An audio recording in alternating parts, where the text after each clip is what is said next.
El aire nocturno de Polanco era denso y olía a perfume caro y a la promesa de lluvia. Caminaba por la calle arbolada, la misma que había recorrido 1000 veces, pero esa noche se sentía ajena, como un escenario montado para la vida de otros.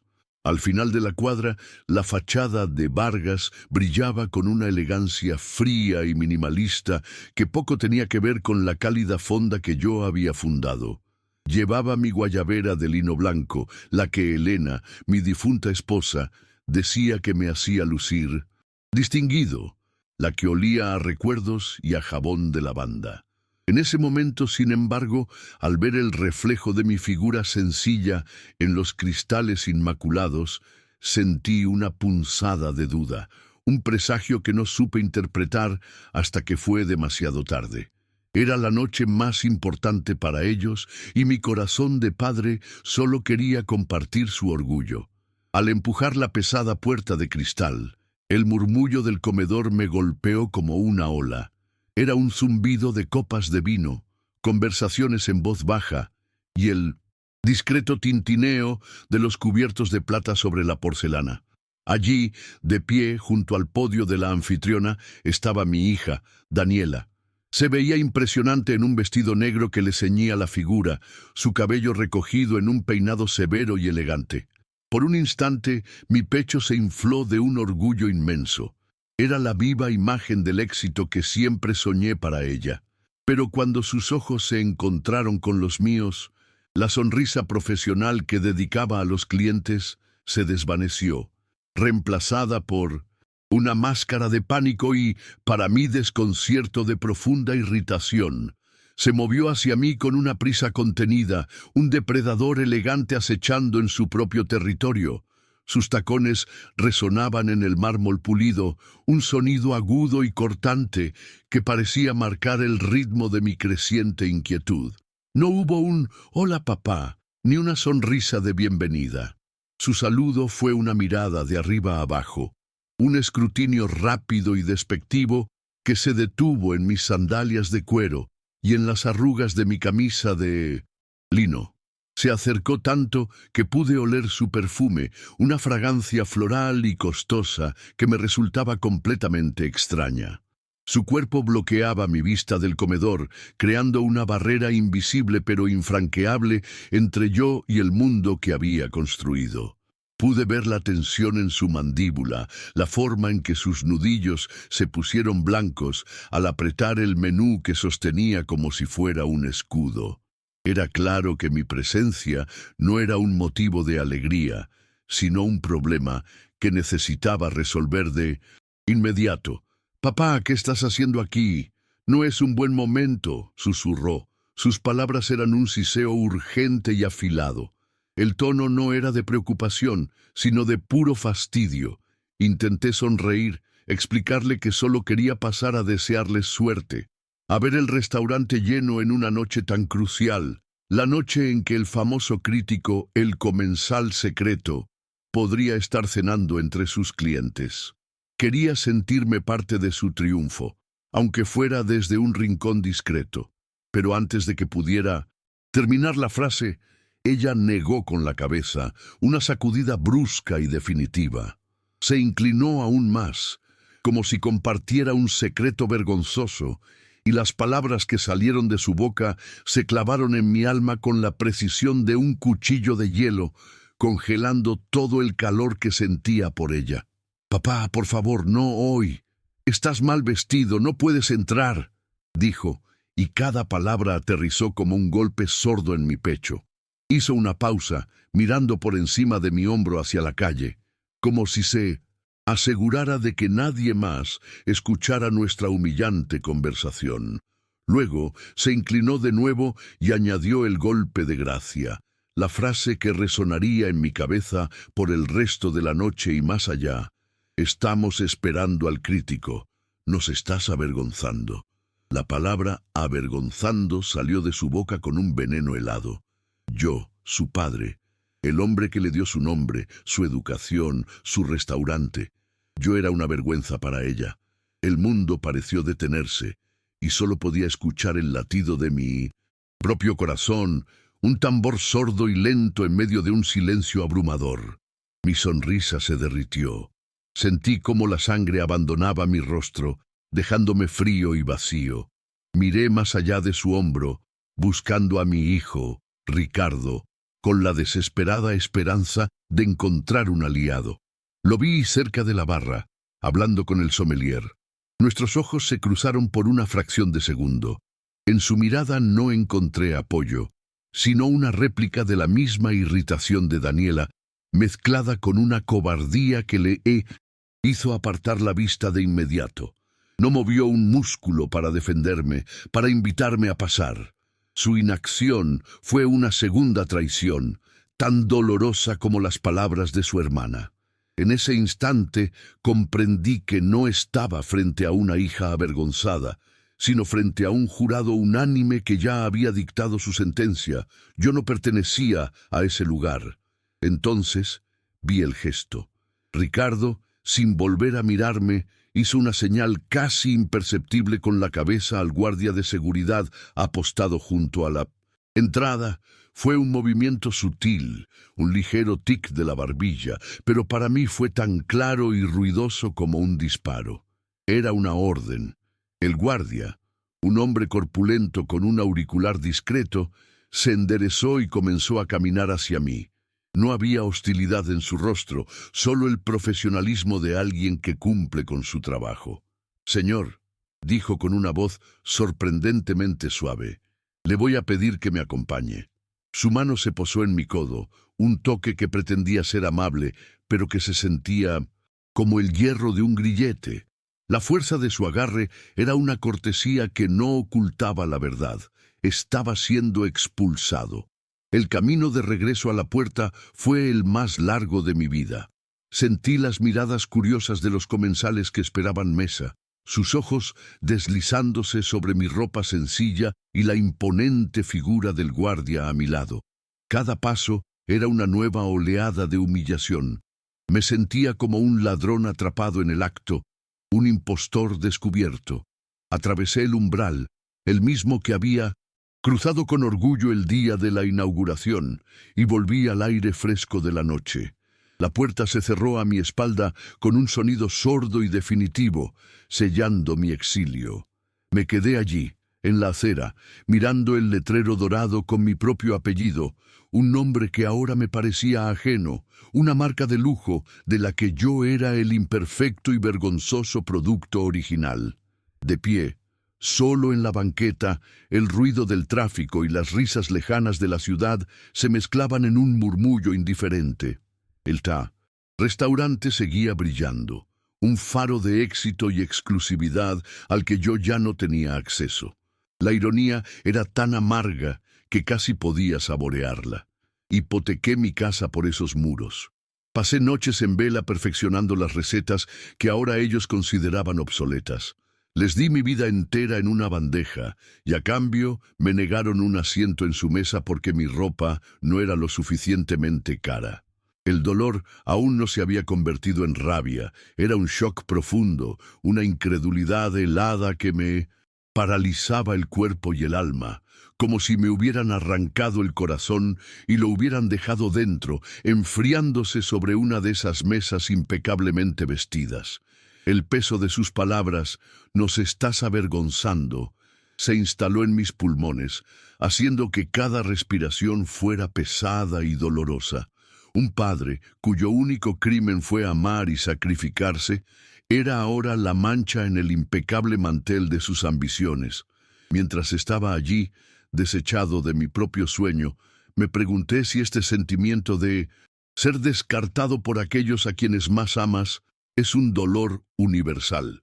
Si me estás viendo, déjame un comentario y dime desde dónde acompañas esta historia. Tu compañía se siente importante esta noche. Y suscríbete, porque el plato principal de esta velada aún no se ha servido. No sé cuánto tiempo caminé. Las calles de Polanco, con sus boutiques de lujo y sus aceras impecables, se difuminaron en un paisaje sin sentido. Mis pies, por instinto, me llevaron hacia el sur, hacia las calles empedradas de Coyoacán, hacia el único lugar que todavía sentía como mío. El aire aquí era diferente, olía a café de olla, a libros viejos y a la bugambilla que se derramaba sobre los muros de las casonas coloniales. Cada paso sobre el adoquín irregular era un eco de un tiempo más simple, un tiempo en el que mi nombre no era una marca, sino simplemente el de un hombre que amaba cocinar.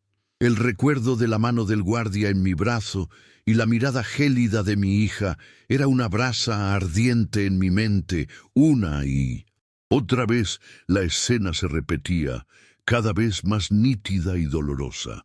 Llegué a la puerta de mi vieja casa, la que había sido el hogar de mi familia y la cuna de nuestro primer restaurante.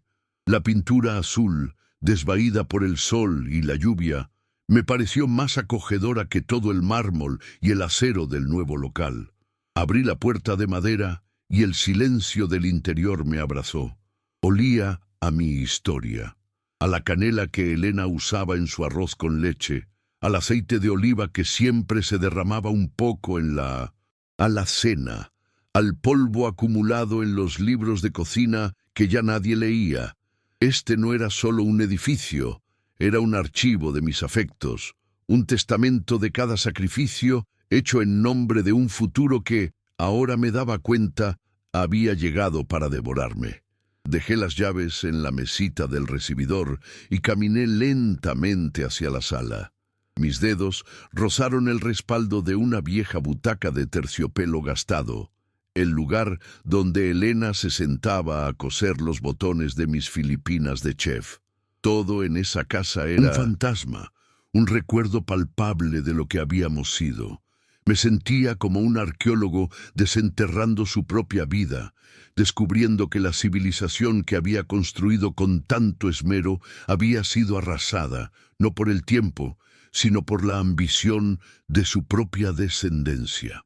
La quietud era abrumadora, un lienzo en blanco sobre el cual mi memoria comenzó a pintar, con trazos crueles y vívidos, el contraste entre el ayer y esta noche desoladora. Mis ojos se posaron inevitablemente en la pared principal, donde colgaba mi fotografía favorita. No era un retrato formal, sino una instantánea cándida, tomada hace más de 30 años. En ella, Elena y yo estábamos en la minúscula cocina de nuestra primera fonda, El Sabor de Elena. Estábamos cubiertos de harina, riendo a carcajadas por alguna broma que ya no recuerdo. El vapor de las ollas empañaba un poco la lente, y detrás de nosotros se veía el gran cazo de cobre donde yo preparaba mi mole poblano, la receta de mi abuela, el platillo que nos dio a conocer en todo el barrio. La alegría en esa foto era tan real, tan pura, que me dolió físicamente verla, como si mirara un sol demasiado brillante. Recuerdo perfectamente el olor de esa cocina. Olía a chiles tostados, a chocolate y a comino. Olía a trabajo duro y a sueños compartidos. Elena siempre decía que el ingrediente secreto no estaba en la receta, sino en las manos que lo preparaban y en la intención de nutrir a quien lo comía. Nuestro sueño nunca fue la opulencia ni el reconocimiento de la élite. Soñábamos con tener un lugar donde las familias pudieran venir a celebrar, a consolarse, a sentirse en casa. Un lugar con alma. Les enseñamos eso a Ricardo y a Daniela, o al menos creímos hacerlo. Les decíamos que cada platillo debía contar una historia, que la comida era un acto de amor. ¿En qué momento olvidaron esa lección fundamental? Fue por ellos, por su futuro, que hipotequé esta misma casa. Recuerdo la noche en que firmé los papeles. Daniela quería expandir, crear una experiencia culinaria. Ricardo hablaba de posicionar la marca. Usaban un lenguaje que me era ajeno, pero sus ojos brillaban con tal fervor que no pude negarme. Elena ya no estaba, y sentí que era mi deber darles las alas que ella habría querido que tuvieran. Puse el patrimonio de toda una vida en sus manos, creyendo que estaban construyendo sobre mis cimientos, sin darme cuenta de que en realidad estaban planeando una demolición para levantar un monumento a su propio ego. Un palacio frío donde el amor no figuraba en el menú, Mi mirada se desvió de la fotografía de Elena hacia la pared de enfrente, donde dos marcos dorados y ostentosos competían por la atención. Eran sus títulos, el de Ricardo de Le Cordon Bleu en París, el de Daniela de una prestigiosa escuela de gestión hotelera en Suiza. Recuerdo el día que los colgamos. Sentí un orgullo que apenas me cabía en el pecho. Mis hijos, los hijos del dueño de una fonda de Coyoacán, se habían graduado con honores en 1900. Europa parecía la culminación de todos mis esfuerzos, la prueba de que cada noche de insomnio y cada feriado trabajado había valido la pena. Eran la versión mejorada de mi propio sueño, o eso era lo que me repetía a mí mismo para justificar mi agotamiento. Para pagar esas matrículas, esas estancias en el extranjero, vendí mi viejo coche, un Ford Falcon que Elena y yo habíamos pasado años restaurando. Era nuestro único lujo, nuestro pasatiempo. Lo entregué sin dudarlo. Tomé turnos dobles en la cocina hasta que mis manos se acalambraban y mi espalda era un nudo de dolor. Cada peso que ganaba iba a parar a sus cuentas bancarias en el extranjero. Creía que les estaba dando las mejores herramientas del mundo, que estaba invirtiendo en su talento. Ahora veo esos diplomas colgados en la pared y ya no siento orgullo. Siento el peso de una transacción terrible. Les di herramientas, sí, pero olvidé enseñarles a construir algo que tuviera corazón. Se convirtieron en técnicos culinarios, en estrategas de la hospitalidad.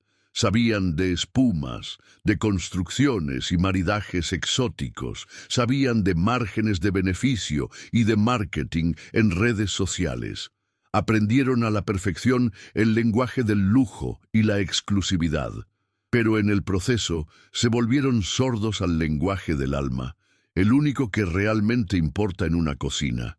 Los envié al mundo para que aprendieran a refinar mi legado, y en su lugar aprendieron a despreciarlo, a verlo como algo rústico, anticuado, y junto con mi cocina me despreciaron a mí. Me convertí en una reliquia vergonzosa, el origen humilde que debían ocultar para ser aceptados en su nuevo y brillante mundo. La frase de Daniela volvió a resonar, pero esta vez con una claridad aterradora. Nos estás avergonzando. Ahora lo entendía todo. No era mi ropa, era yo. Mi existencia misma era un recordatorio de sus orígenes, un ancla que los ataba a una historia que ya no querían contar. Querían ser vistos como genios autodidactas, como la realeza de la gastronomía mexicana que había surgido de la nada, no como los herederos de un fondero trabajador. Mi presencia en su restaurante era una contradicción a la narrativa que habían construido con tanto esmero y con mi dinero. Yo era el borrador que necesitaban eliminar para que su historia, la suya, pudiera leerse sin interrupciones. La tristeza que me había inundado al salir del restaurante comenzó a cambiar de forma.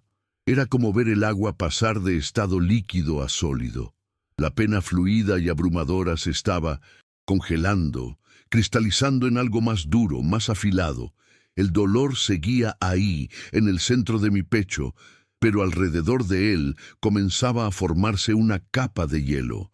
Una calma fría y lúcida empezó a desplazar al shock y a la confusión. Vi con una claridad meridiana la transacción completa de nuestras vidas. Yo les había entregado mi amor incondicional, y ellos lo habían aceptado como una inversión inicial, una que ya había rendido sus frutos y cuyo inversor ya no era necesario. Me senté en la vieja butaca de Elena, la tela áspera bajo mis dedos. El silencio de la casa ya no se sentía opresivo, sino contemplativo. Era el silencio de una mente que por fin deja de hacer ruido, que deja de buscar excusas para el comportamiento de los demás y empieza a aceptar la cruda verdad. Ya no había espacio para la autocompasión. Había sido un tonto, sí, un tonto que amaba ciegamente. Pero hasta el hombre más paciente tiene un límite. Y mis hijos, en su arrogancia, acababan de cruzar el mío de una forma tan brutal y definitiva que no había vuelta atrás. No me habían dejado otra opción. El murmullo de la ciudad se colaba por la ventana entreabierta, un recordatorio de que el mundo seguía girando, indiferente a mi pequeña tragedia personal. Pero dentro de mí, algo fundamental había cambiado. El hombre que había entrado en esa casa hacía una hora, humillado y con el corazón roto, estaba desapareciendo. En su lugar estaba naciendo otro, uno forjado en el fuego de la traición y enfriado por la certeza de la ingratitud. Un hombre que entendía que a veces la única forma de recuperar tu dignidad es usar el poder que no sabían que tenías. Miré de nuevo la foto de Elena. Su sonrisa parecía decirme algo, animarme. Ella nunca toleró la injusticia. Siempre me decía, Ernesto, tu comida es honesta, tú sé honesto contigo mismo. Y la honestidad era que esto no podía quedar así. La deshonra que sentía no podía simplemente ser tragada y digerida como una comida amarga. Debía ser devuelta. No con gritos, no con violencia.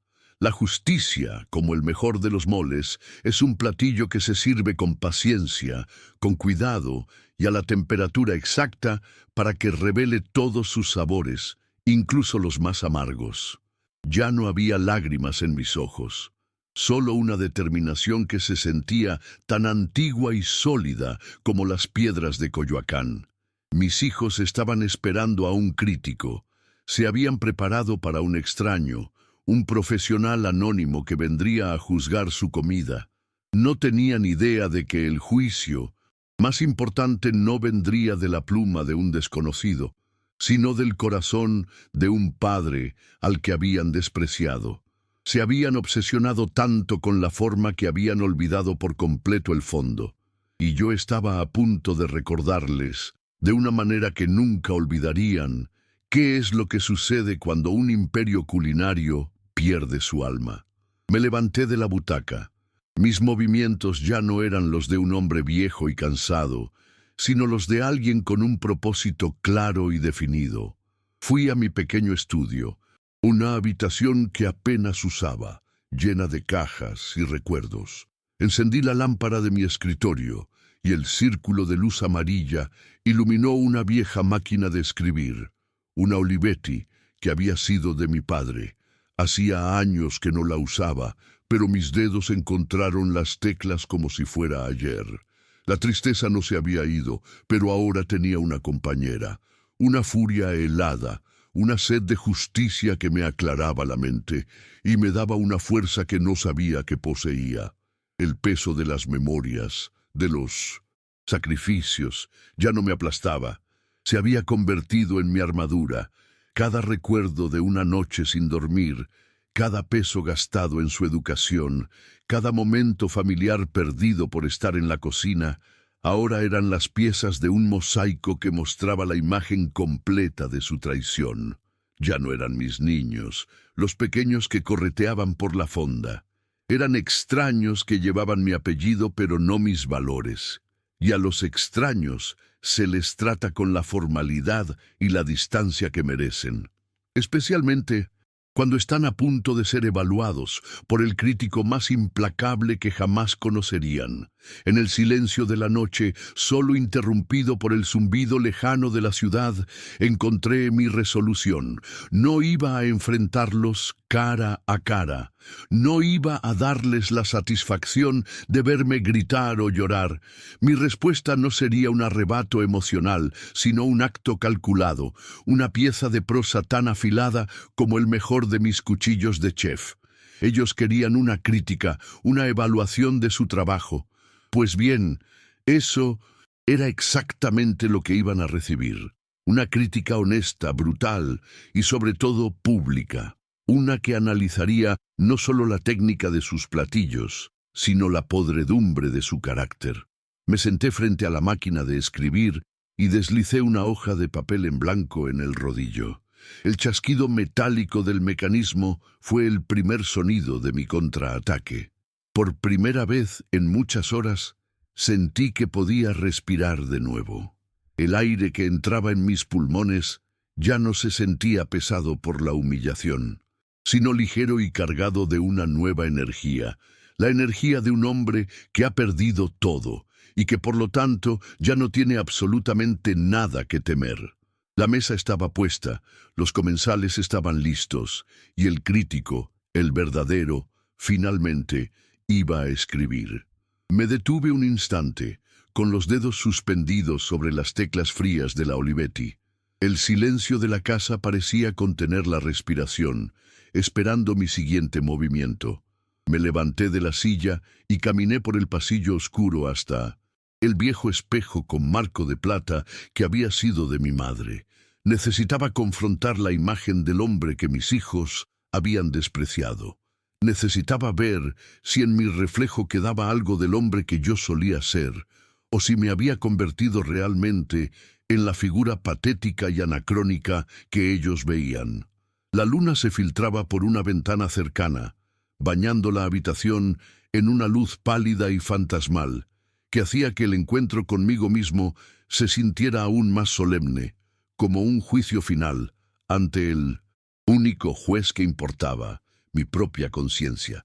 Al principio solo vi lo que ellos habían visto, un hombre mayor, con las huellas del cansancio grabadas alrededor de sus ojos. Vi la guayabera arrugada por el largo caminar, el cabello plateado y algo desordenado, los hombros ligeramente encorvados por el peso de la humillación. La frase de Daniela, «Estás mal vestido», resonó de nuevo, esta vez como un eco burlón en la quietud del pasillo. Por un fugaz y terrible momento, les di la razón. Tal vez mi tiempo ya había pasado. Tal vez yo era solo eso, un viejo terco, una reliquia de un pasado más simple que ya no encajaba en su mundo de diseño y alta cocina. La duda fue un veneno rápido, una punzada de desesperanza que amenazó con apagar la pequeña llama de indignación que apenas comenzaba a arder. Pero entonces me obligué a mirar más de cerca, a mirar más allá de la superficie, más allá de la ropa y de las arrugas. Me concentré en mis propios ojos y en sus profundidades oscuras encontré algo que me había olvidado que poseía. No era debilidad lo que veía, era la brasa incandescente de la resiliencia. Vi al joven que llegó a la capital con nada más que las recetas de su abuela y un hambre feroz de salir adelante. Vi al esposo que le prometió a Elena un mundo y que movió cielo y tierra para dárselo. Vi al padre que construyó un legado ladrillo por ladrillo, no con dinero, sino con sudor y sacrificio. Vi al fundador, y el fundador no es alguien a quien se le puede desechar. En ese instante, la metamorfosis se completó. La tristeza se sublimó, transformándose en una energía pura y fría, una determinación tan sólida como el acero. Se acabaron las lamentaciones, se acabó la autocompasión. Ellos habían confundido mi paciencia con pasividad, mi amor con ceguera. Creían que, por ser su padre, mi capacidad de perdonar era infinita y mi dignidad negociable. Pensaron que podían guardarme en un cajón, como a un viejo álbum de fotos, y sacarme solo cuando les conviniera. Estaban a punto de aprender una lección fundamental. No se puede borrar la historia, y mucho menos cuando la historia sigue viva, respira, y por primera vez en mucho tiempo está dispuesta a luchar. Mi decisión se solidificó, clara e inquebrantable como un diamante. No iba a suplicar por su respeto, no iba a exigir mi lugar en el restaurante, no iba a enfrentarlos con gritos ni reproches, porque eso sería rebajarme a su nivel de vulgaridad emocional. Mi venganza no sería un plato caliente de ira, sino una crítica servida a la temperatura perfecta de la verdad. Mi verdadero poder no residía en los títulos de propiedad del negocio, sino en la autenticidad de mi historia. Y mi voz, la que ellos habían intentado silenciar en la puerta, estaba a punto de ser escuchada por toda la ciudad, por todo el país.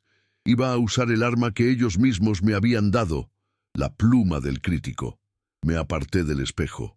El hombre que se reflejaba en él ya no parecía viejo ni cansado. Había una nueva rectitud en su espalda, una luz peligrosa en su mirada. Caminé de regreso al estudio, y mis pasos ya no eran dubitativos, sino firmes y decididos. Cada pisada sobre la madera del suelo era una afirmación de mi propósito. Ya no era Ernesto Vargas, el padre humillado y expulsado. En ese momento, y para todos los efectos, yo era el comensal secreto. Y tenía una reseña que escribir, una crónica que iba mucho más allá de la comida. Era una reseña sobre el hambre del alma y la indigestión de la soberbia. Me senté de nuevo frente a la máquina de escribir. El aparato ya no me parecía una antigüedad, sino un instrumento de justicia, un arma forjada en el pasado y lista para sentenciar el futuro. Deslicé mis dedos sobre las teclas, sintiendo el poder que emanaba de ellas. El plan era simple, elegante y devastador. Ellos esperaban el juicio de un extraño sobre sus platillos. Lo que recibirían sería el veredicto de su padre sobre sus vidas. Creían que yo era un estorbo, un obstáculo en su camino hacia la gloria. Estaban a punto de descubrir que ese estorbo era la única viga maestra que sostenía su castillo de naipes, y con mis propias manos, con 10 dedos y un teclado, me disponía a removerla. La noche se hizo más profunda. Mi determinación, en lugar de flaquear, se afilaba con cada hora que pasaba. Sabía que no bastaba con escribir la crítica. Debía asegurarme de que aterrizara con la fuerza de un meteorito, en el lugar preciso y en el momento exacto.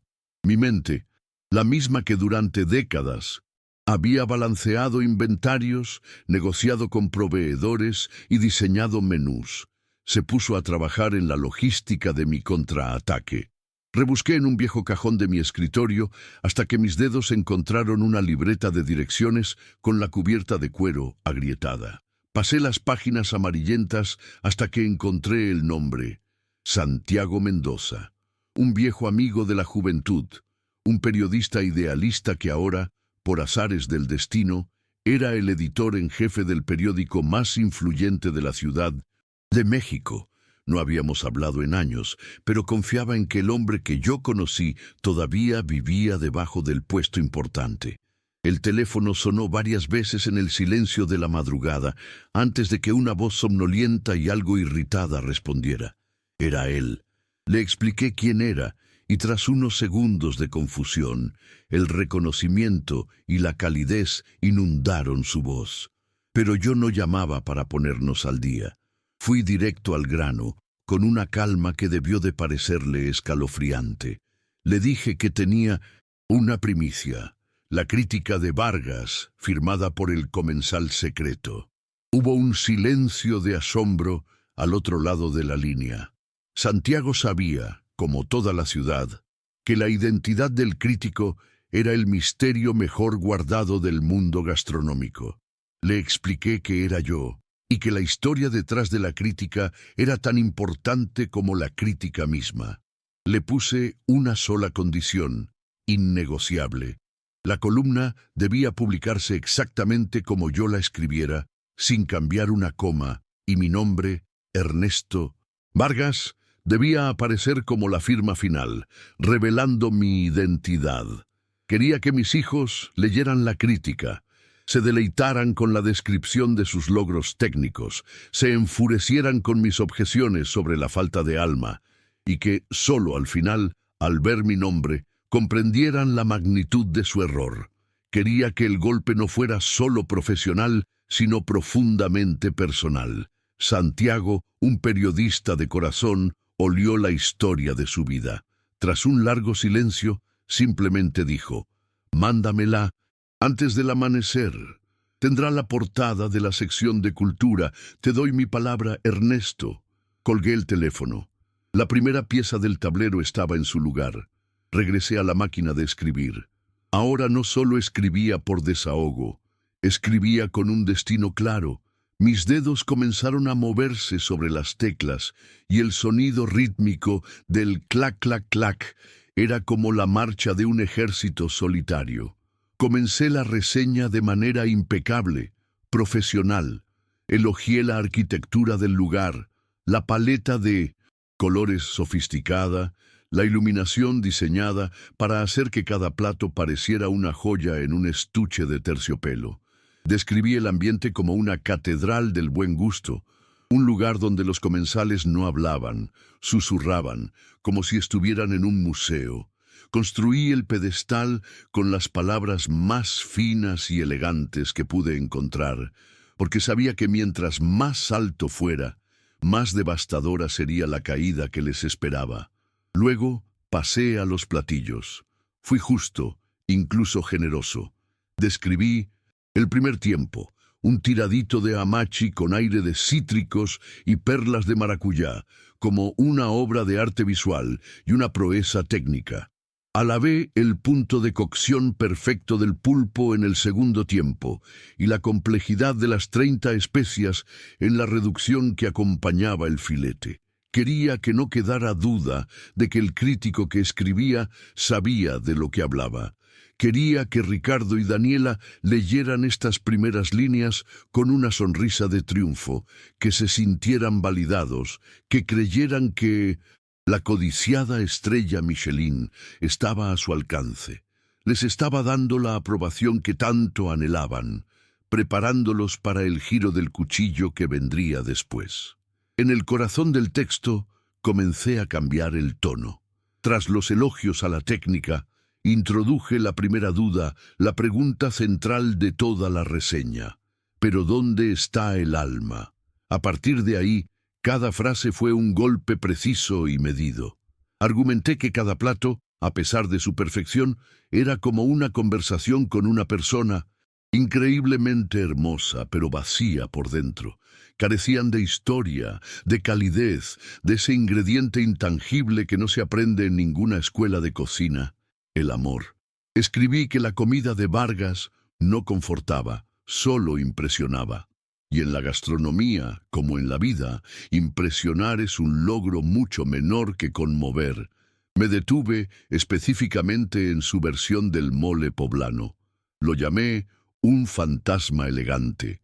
Describí cómo habían deconstruido la receta de mi abuela, convirtiéndola en una mancha abstracta en el plato con puntos de espuma y un polvo de chile que no picaba. Escribí: le han quitado la oscuridad, la profundidad, la paciencia. Lo han vuelto fotogénico e insípido. Han asesinado una receta para realizarle una autopsia estética en la mesa. Sabía que esta parte les dolería, porque era el ataque más directo a mi legado, un intento deliberado de borrar mi influencia de su cocina.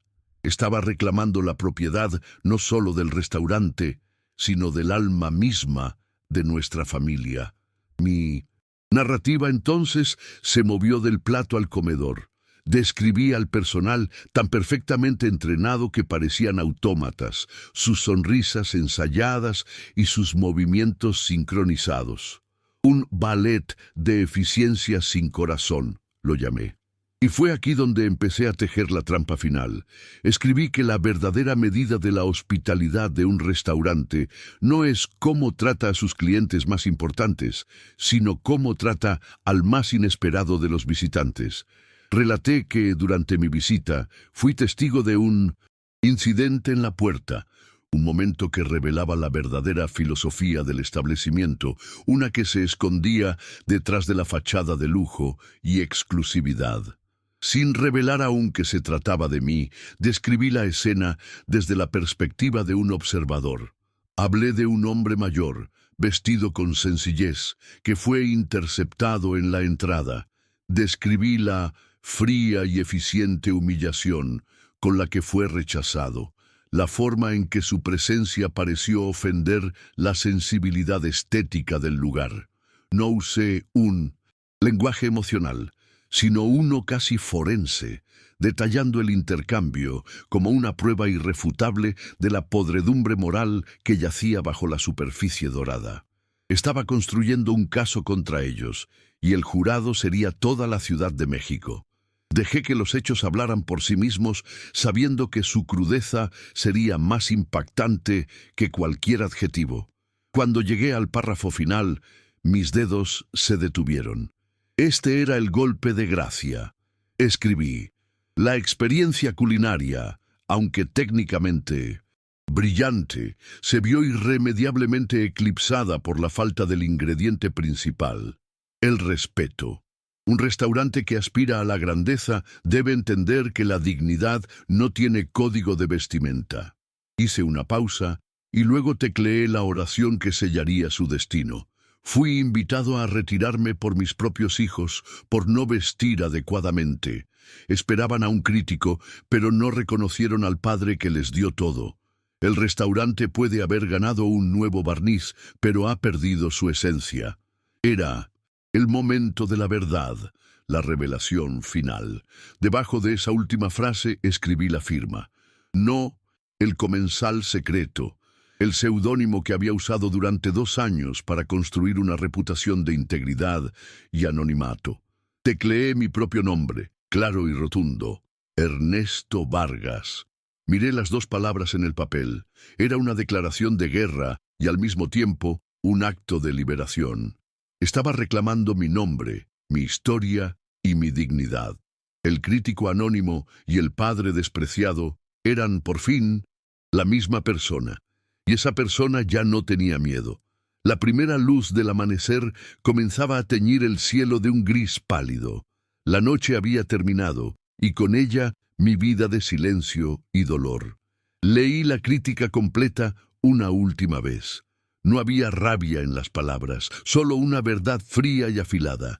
Era una pieza perfecta, un mecanismo de relojería listo para detonar. Doblé las hojas con cuidado, las metí en un sobre grande y lo sellé. Todo estaba hecho. No sentía euforia ni sed de venganza, sino una extraña y profunda calma.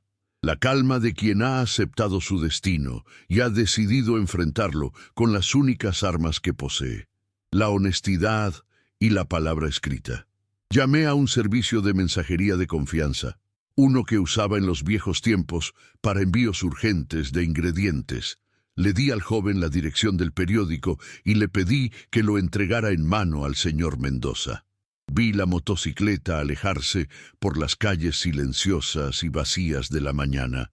Mi mensaje estaba en camino. El plan estaba en marcha y ya era imparable. Volví a entrar en la casa y me serví una taza de café, el primero que me apetecía en lo que parecieron años. Me senté en la cocina, la misma donde Elena y yo habíamos planeado nuestro futuro, y esperé a que saliera el sol. La espera no fue ansiosa. Fue una espera serena, casi meditativa. Había hecho lo que tenía que hacer. Había defendido mi honor y el de mi esposa. Había convertido mi dolor en un manifiesto. Mis hijos habían elegido el lujo sobre el amor, la imagen, sobre la sustancia. Yo, esa mañana, había elegido la verdad sobre el silencio. El tablero estaba dispuesto, las piezas se habían movido. Ahora solo quedaba esperar el jaque mate. Y sabía, con una certeza absoluta que me recorría los huesos, que no tardaría en llegar. Me di cuenta de que, por primera vez, no me importaba lo que sucediera con el restaurante. Ya no lo sentía mío. Se había convertido en un mausoleo de sus ambiciones, y yo acababa de escribir su epitafio. Mi legado no estaba en esos muros de Polanco, sino en la receta del mole, en la foto de mi esposa, en la integridad que me negaba a perder. Ellos podían quedarse con el edificio. Yo me estaba quedando con el alma. Y un negocio sin alma es solo un cascarón vacío, esperando a que el viento de la verdad lo derrumbe. Mientras el sol finalmente se alzaba sobre los volcanes, iluminando la ciudad, sentí una paz que no había experimentado desde la muerte de Elena. No era la paz de la victoria, sino la paz de la congruencia, de haber actuado de acuerdo con mis valores más profundos. La batalla apenas comenzaba para Ricardo y Daniela. Para mí, en muchos sentidos, ya había terminado. Había recuperado mi voz, y con ella me había recuperado a mí mismo. Y eso era más valioso que cualquier estrella Michelin. Me los imagino perfectamente. La mañana siguiente, el sol entrando a raudales por los ventanales de su oficina minimalista con vista a los árboles de Polanco. Habrían dormido poco, no por preocupación, sino por la adrenalina del éxito. Estarían bebiendo un espresso importado, servido en tazas de diseñador, el vapor ascendiendo y mezclándose con su arrogancia. Puedo casi escuchar la conversación, las frases cortas, llenas de autocomplacencia. Anoche fue perfecto, diría Ricardo, aflojándose una corbata que seguramente costó más que mi renta de un mes. El servicio, impecable. La comida, una sinfonía. Esa estrella es nuestra. Daniela asentiría con esa sonrisa suya que no llega a los ojos, una sonrisa para las portadas de revista. Puedo verla revisando las primeras menciones en redes sociales, leyendo en voz alta los elogios de los comensales adinerados. Todos están hablando de la presentación del postre, diría con un aire de falsa modestia. Quizás incluso se permitirían una risa a mi costa. Un breve comentario despectivo para reafirmar su decisión. Menos mal que evitamos el drama de papá anoche, podría decir Ricardo, y Daniela respondería, ni me lo recuerdes, qué vergüenza, pero ya está, problema resuelto.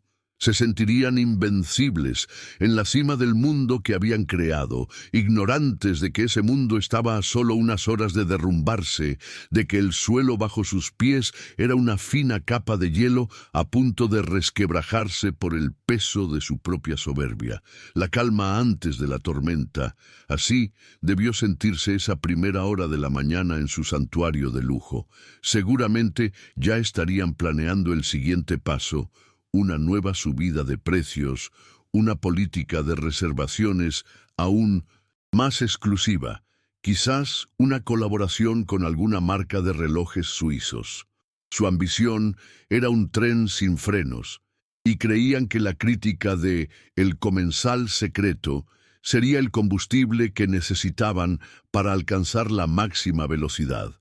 El periódico llegaría, como cada día, con la puntualidad de un reloj atómico. Un empleado se lo entregaría a Ricardo, doblado impecablemente. Qué irónico que el instrumento de su aniquilación les fuera servido con la misma pulcritud y reverencia que ellos exigían de su personal. Me imagino a Ricardo abriendo el periódico con un gesto casual, casi teatral.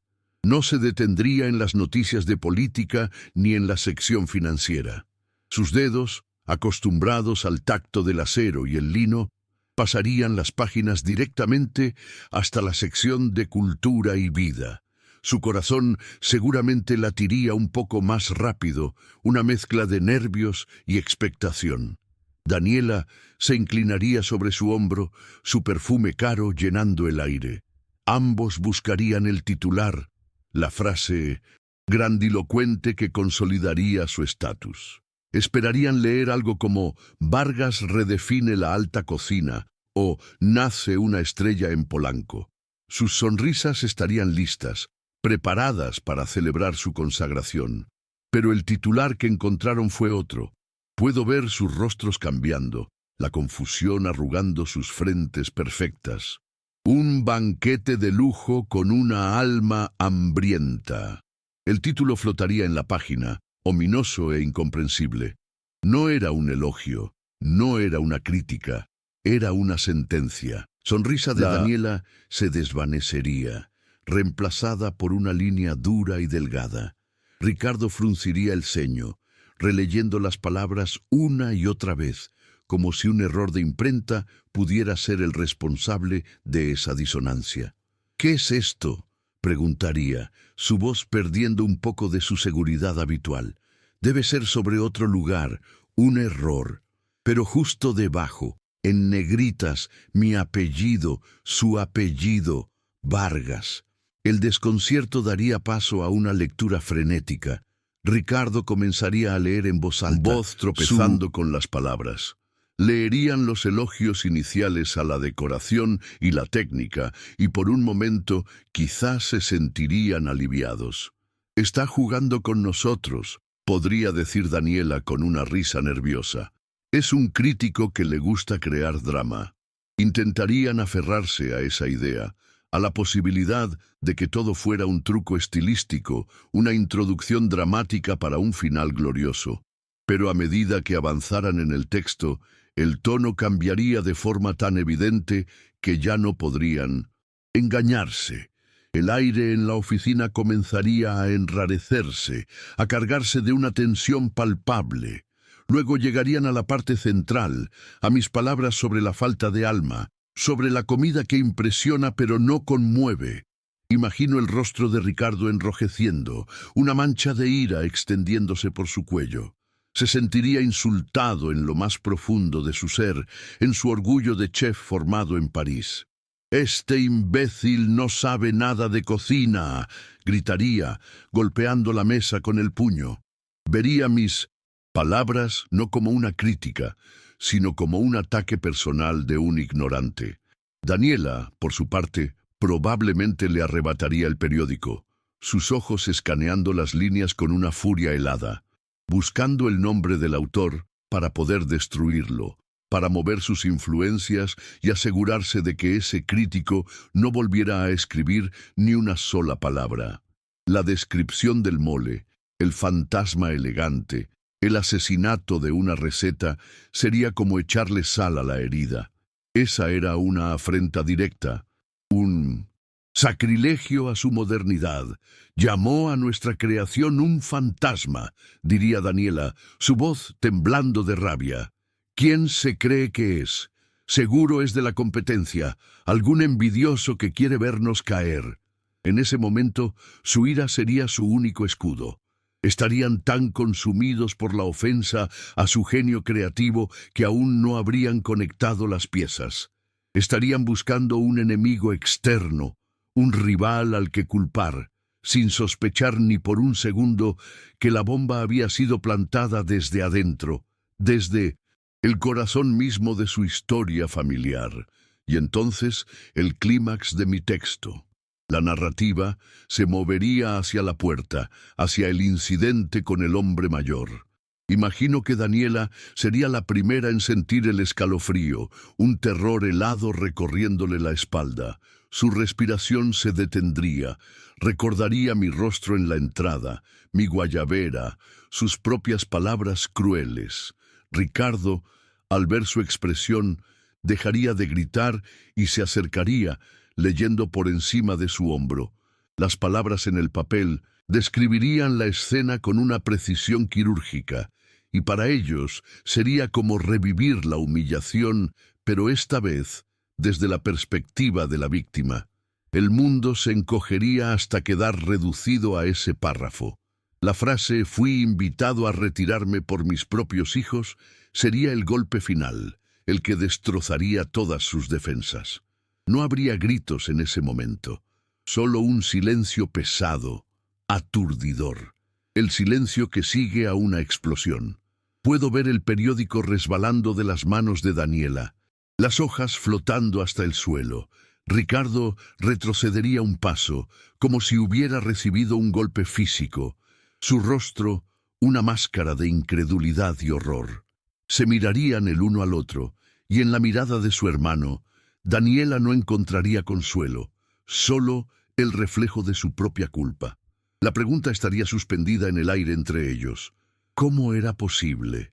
Finalmente, sus ojos bajarían hasta el final de la página, hasta la firma.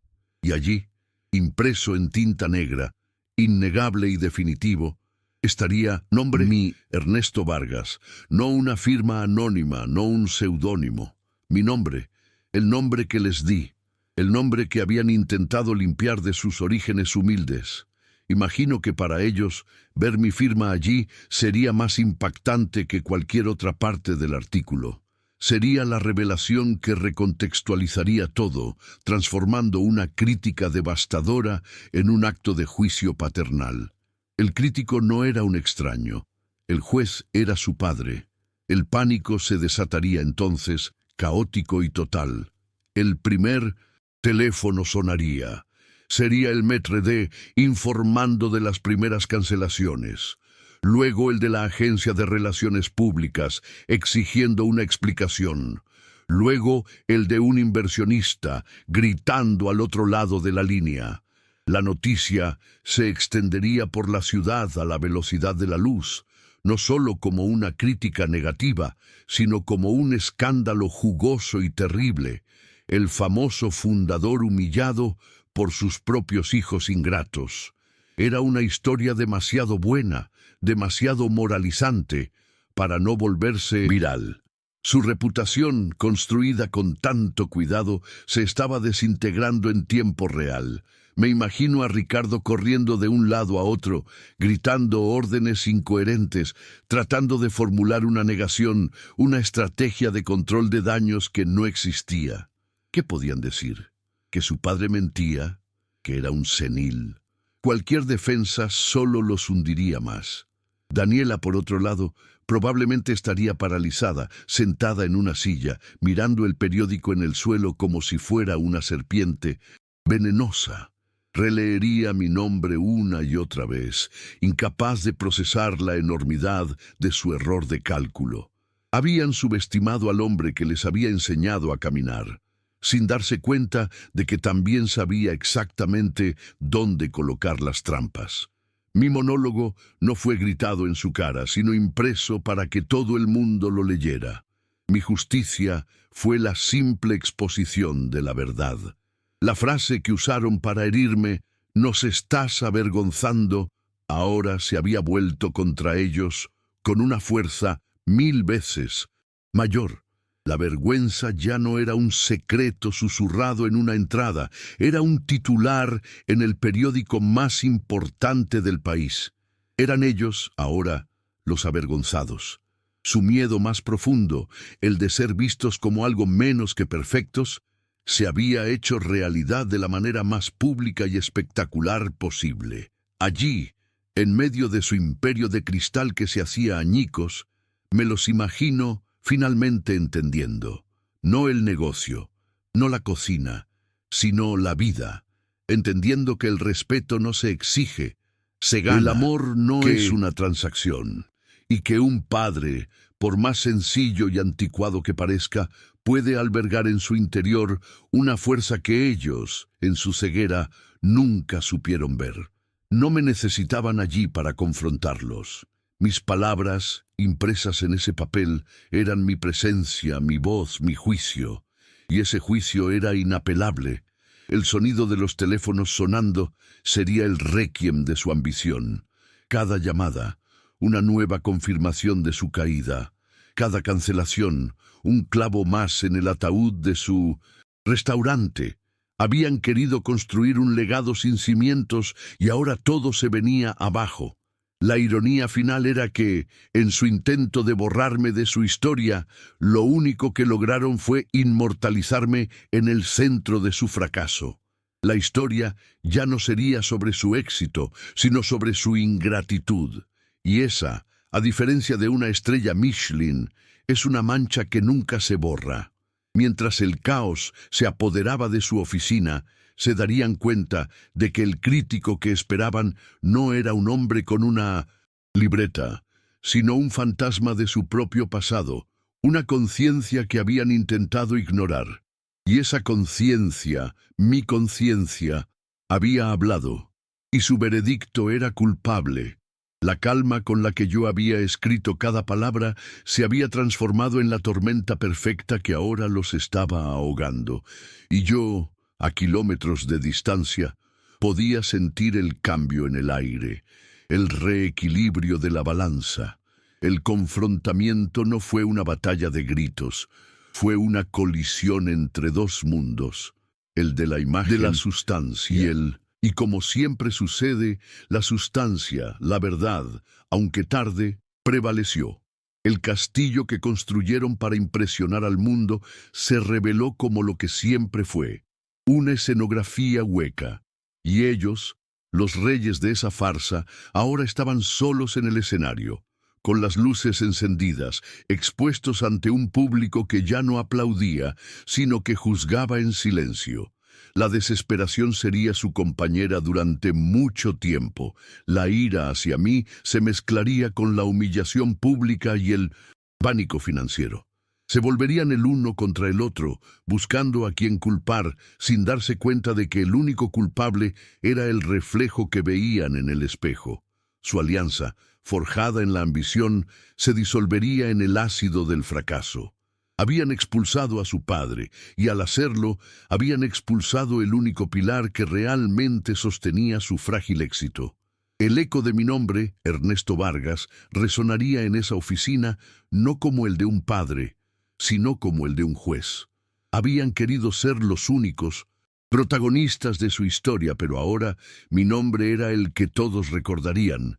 El legado que habían intentado robar y remodelar a su gusto, ahora volvía a su dueño original, no por la fuerza, sino por el simple y devastador poder de la verdad. Su derrota era completa. La verdadera confrontación no fue entre ellos y yo, fue entre ellos y sus propias acciones. Yo simplemente me encargué de poner un espejo frente a ellos, un espejo grande, del tamaño de una página de periódico. No fui yo quien los destruyó. Ellos se destruyeron a sí mismos la noche en que me cerraron la puerta. Yo solo me aseguré de que el mundo entero lo viera, y en su ruina encontrarían la lección que nunca quise tener que enseñarles. Los meses que siguieron fueron un torbellino, aunque yo lo observé desde la distancia, como quien ve una tormenta en el horizonte desde un refugio seguro. Las noticias me llegaban a través de viejos amigos o de los titulares que a veces hojeaba. Vargas cerró sus puertas menos de 3 meses después de la publicación de mi artículo. Las cancelaciones masivas se convirtieron en una hemorragia financiera imposible de detener. Ricardo y Daniela se volvieron parias en el círculo social que tanto se habían esforzado por conquistar.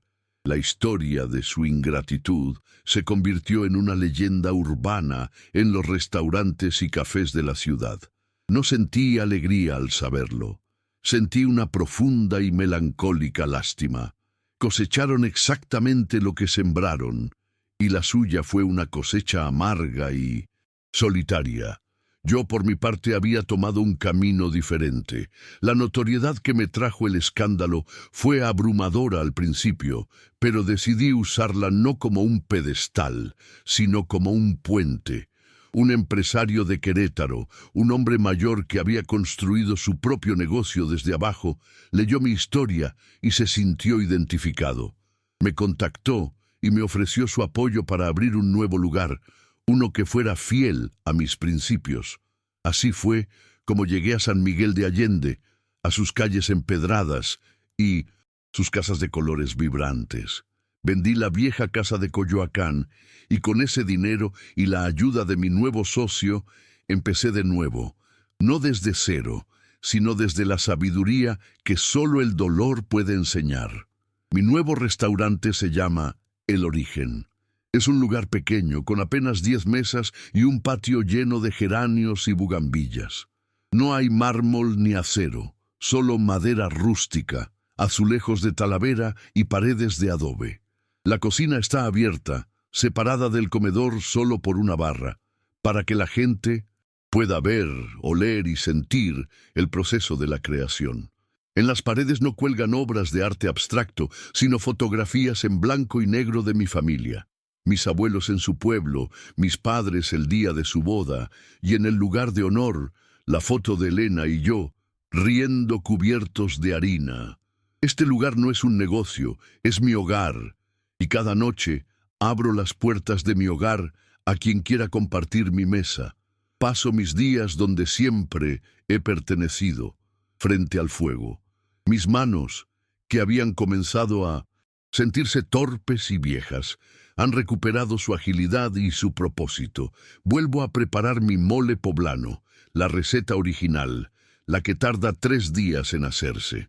El aroma de los chiles tostándose y el chocolate derritiéndose inunda el pequeño local, un perfume que es a la vez mi herencia y mi declaración de principios.